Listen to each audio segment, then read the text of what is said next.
Are you having a hard time figuring out what to get Dad for Father's Day? You should check out Row 1 Brand's Vintage Pictorum Gallery. They have America's best sports art. With over 7,200 historic sports prints, you're assured to find something unique for Dad this Father's Day. Instead of a boring old tie, get him a historic baseball photo taken by Henry High Sandom at the historic Polo Grounds Stadium in New York City during the 1894 Temple Cup. Or, if he's an NFL buff, check out the 1963 vintage NFL poster. These are so good looking that you'll be amazed how they turn out. Shop now at sportshistorynetwork.com/row1 and save 15% off your order. This podcast is part of the Sports History Network, your headquarters for the yesteryear of your favorite sport. You can learn more at sportshistorynetwork.com.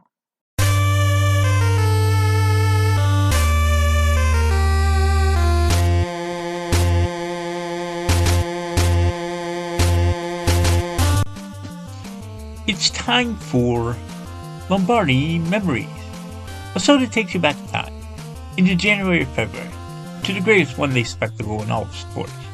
This is the Every Other Tuesday podcast that looks back at each and every one of the 50-plus Super Bowls and tells the story of who won and why. For the fan who needs more than just a box score, this podcast goes drive by drive, play by play, through the most dramatic games in history. I'm your host, Tommy A. Phillips, and you can visit my website at tommyaphillips.com, where you can find all of my books. Those include Nifty 90s, the stories of an amazing decade in pro football history, which covers this second Super Bowl of the decade and the next 8 as well. Today we have Super Bowl XXVI, which was held on January 26, 1992, at the Hubert H. Humphrey Metrodome in Minneapolis, between the second-time AFC champion Buffalo Bills and the record-tying fifth-time NFC champion Washington Redskins. If you're looking for the full story of this 1991 season, pick up my Nifty 90s book and you'll learn more than you ever wanted to know about that year and the rest of the 90s. As always, we have a pop quiz and then homework at the end of the episode. The pop quiz question for today is this: who are the other two teams that Washington tied for most Super Bowl appearances with 5 at the time of this Super Bowl? The answer will come near the end of the podcast. The Buffalo Bills, under head coach Marv Levy, breezed through their schedule in 1991.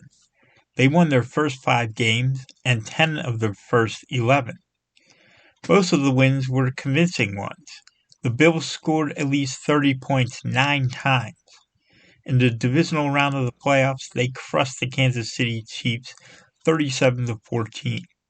But after that game, their offense shut down.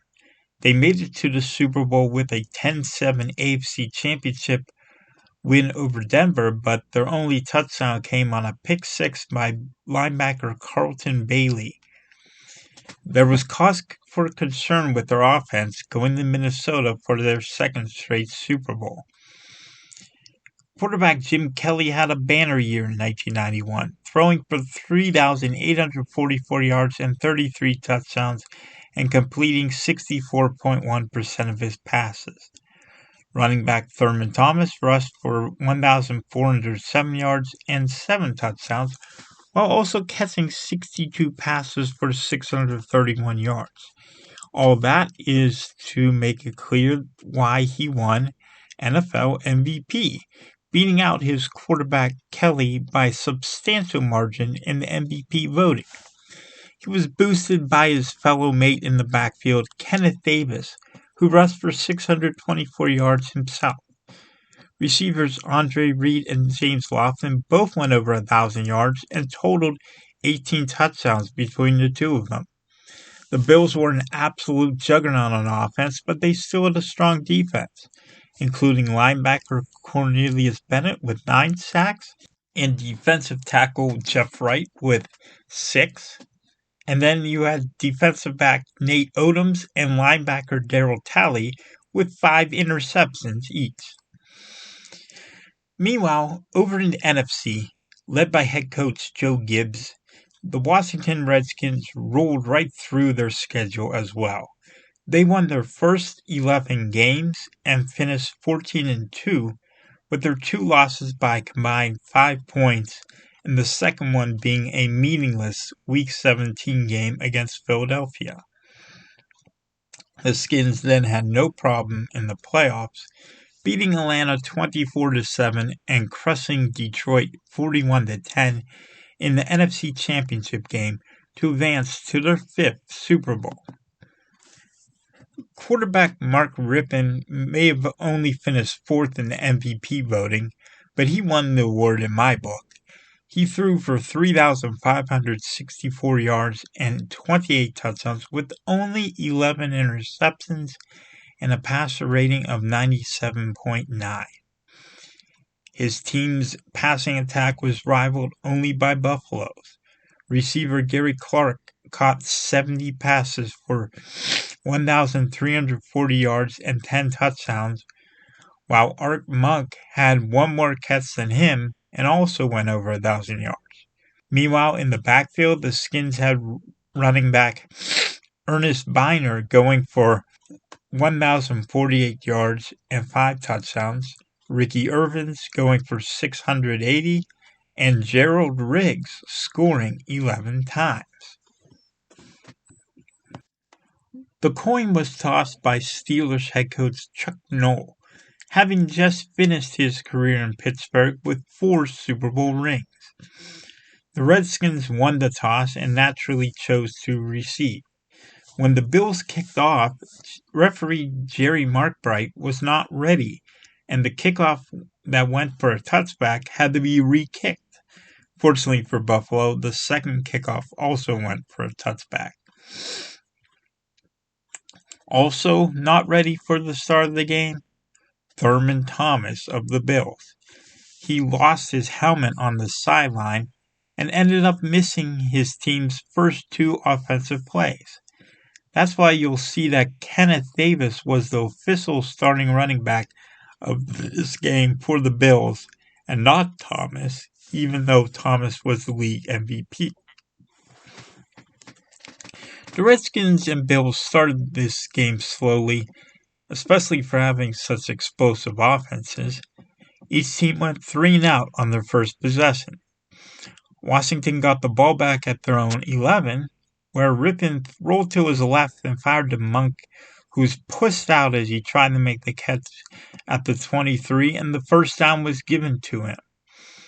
Rypien went right back to Monk on the next play for 18 yards.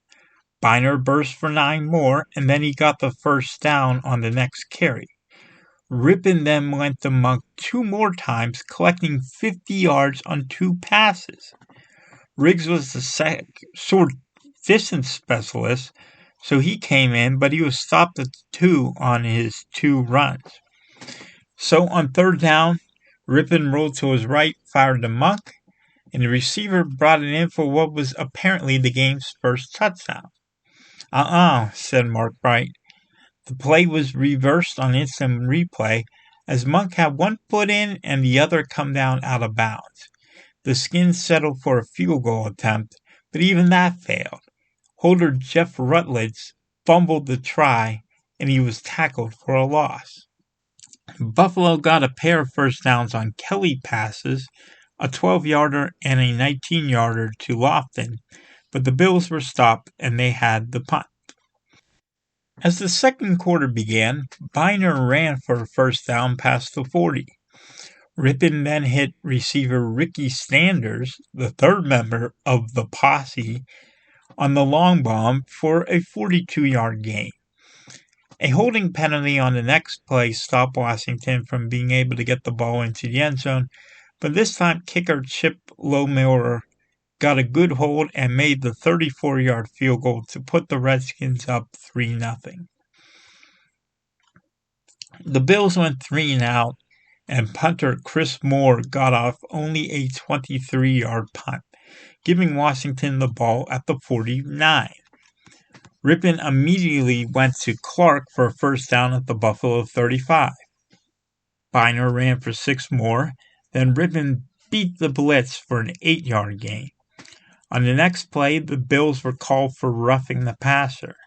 That set up a 10-yard touchdown pass from Rippon to Biner over the left side 2 plays later, and the Skins led it 10-0. Kelly threw a long pass that was intercepted by defensive back Darrell Green. Such an obviously bad pass that CBS announcer Pat Summerall called the interception while the ball was still in midair. The Redskins would waste little time getting the ball down into the end zone. First, an illegal contact penalty on Buffalo, then a Rippon pass to Clark for a first down at the 15. Next, Irvins ran for a 14-yard gain off the left side, setting up Riggs for a 1-yard plunge up the middle to make it 17-0. If it wasn't obvious from the previous possession, Kelly and the Bills proved that they were absolutely rattled. They punted 3 more times before the half, only getting into field goal range once on the final of those punts. Kelly had gotten the Bills down to the 20 thanks to a 21-yard pass to tight end Keith McKellar. But on a third down incompletion, Andre Reed got mad and threw his helmet, drawing an unsportsmanlike conduct flag. The 15-yard penalty pushed the Bills out of field goal range, and Moore topped off this incredibly terrible first half with a cherry on top by punting the ball only 10 yards. Rippon happily ran out the clock, and the Redskins ended the half with a 17-point lead. Kelly started the second half off by throwing an interception right to linebacker Kirk Govea, who returned the pick to the 2. Riggs immediately scored from there, going into the end zone standing up, and the Redskins pushed the lead out to 24-0. It would have been easy for the Bills to fold there, but give them credit, they hung in there a little longer. Kelly threw a pass to Reed for a first down, then followed with a third down conversion to Lofton for another first down at the 45. He then went for the long ball to receiver Don Beebe, who caught the pass for a first down at the 11. Kelly threw another pass to Thomas to get down to the 4, but his next 2 passes fell incomplete. Kicker Scott Norwood, who was still with the team after last year's bitter ending, made a 21-yard field goal to cut the deficit to 24-3.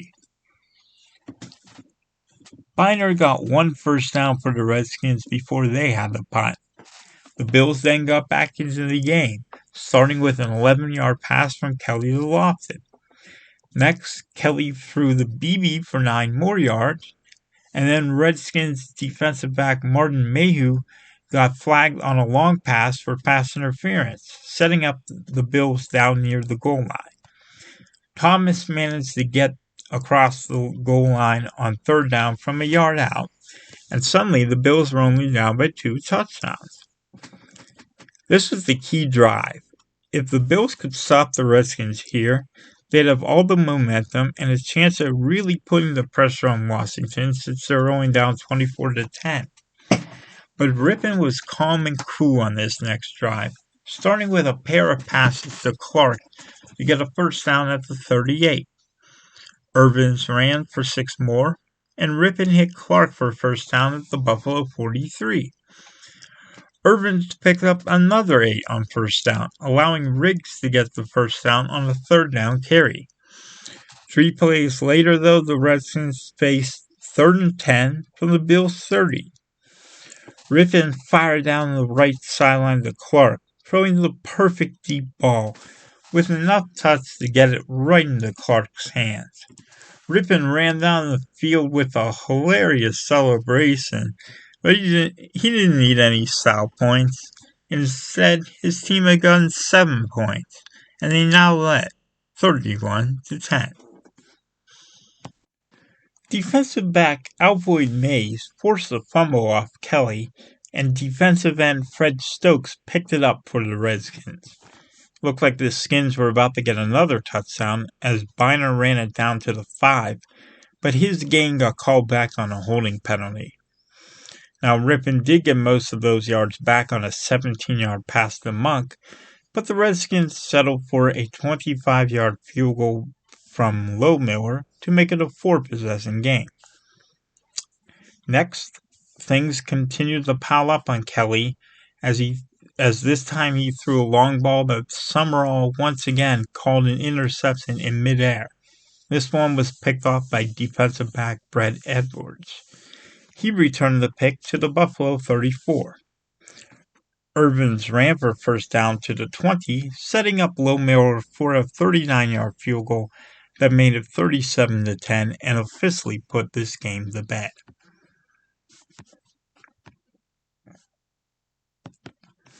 There was a lot more of the fourth quarter still to be played, where the Bills managed to make this game look close to the uninitiated viewer. That would include me. I was too young to see Super Bowl XXVI live, so when I read about it in books, I thought that this was a rather exciting game, given that it ended up 37-24. That was all a lie, though. It wasn't exciting at all. Instead, it was Kelly leading the Bills down for 2 garbage touchdowns, while the Redskins had completely stopped playing because they were getting ready for those t-shirts that were already in their locker room. Kelly threw touchdown passes to tight end Pete Metzelaars and BB, but did it really matter? The Redskins had won Super Bowl XXVI by a final count of 37-24 for their 3rd Super Bowl championship in franchise history. This 5th Super Bowl by Washington tied the NFL record for most Super Bowl appearances. Who were the other 2 who held the record before them? The answer to this pop quiz question is Dallas and Miami. Dallas went to half the Super Bowls in the 70s, winning 2 of them and losing another 3. Miami went to 3 straight Super Bowls in the 70s, winning the latter 2 of them, then went to 2 and 3 years in the 80s and lost both. Rippon was named Super Bowl MVP for his 292-yard, 2-touchdown performance. However, even though this was Rippon's year, I think there should have been serious consideration for Clark to be named MVP. Clark caught 7 passes for 114 yards and a touchdown. Of course, you could split hairs between him and Monk, as Monk had 7 catches for 113 yards and a touchdown that didn't count. So the MVP award should be shared amongst Rippon, Clark, and Monk. How about the least valuable player? This one's a tie between Kelly and Thomas. Kelly threw 58 pass attempts in this game, setting a Super Bowl record. Yet he completed only 28 of those and threw 4 interceptions. He ended up with 275 yards and 2 touchdowns, but all that came once the game was decided and the Redskins weren't even trying anymore. Meanwhile, Thomas forgot his helmet on the sideline and also forgot that he was MVP of the whole league. He ran for just 13 yards on 10 carries, scoring 1 touchdown. He also caught 4 passes for 27 yards, hardly the numbers that an MVP should have in the biggest game of the year. If I were to give an MVP to the losing team, it would have to go to BB. He caught 4 passes for 61 yards and a touchdown. Nothing special, but the best that came from the losing Bills. The best player you don't remember is Kirk Govea, a linebacker who intercepted Kelly's first pass of the second half and set the Redskins up to go up by 24. He also picked up 2 tackles as Washington's defense completely shut down Kelly and the high-flying Bills. The biggest play of this game was Rippon's 30-yard touchdown pass to Clark when the Bills had come back to make it a 2-touchdown game. Rippon ended all their hopes by hitting Clark for the score with a perfectly thrown ball deep down the right sideline. As for the biggest play you don't remember, how about Reed's unsportsmanlike conduct penalty for throwing his helmet at the end of the first half? By costing his team those 15 yards, he also got them a shot at a field goal that would have at least put them on the board before halftime. Okay, for this week's homework, it's a little different. This time I'm going to recommend something that I already mentioned. Hail to the Redskins by Adam Lazarus covers the entire Redskins dynasty, all 4 Super Bowl appearances by Gibbs, and the 3 championships. I've already recommended it for a past Redskins Super Bowl, but I must do so again because it's good enough to read twice. If you thought the blundering Bills with their 6 fumbles, one of those lost, and 4 interceptions were going away, think again. Next time, we will have the worst of the Bills' Super Bowls, and we will have the beginning of a brand new dynasty. That's right, it's time for Jimmy Johnson! How about them Cowboys? If you want to read up on it early, go to my website at tommyaphillips.com and pick up Nifty 90s to read all about this decade in the NFL. Until then, this is Tommy A. Phillips. So long.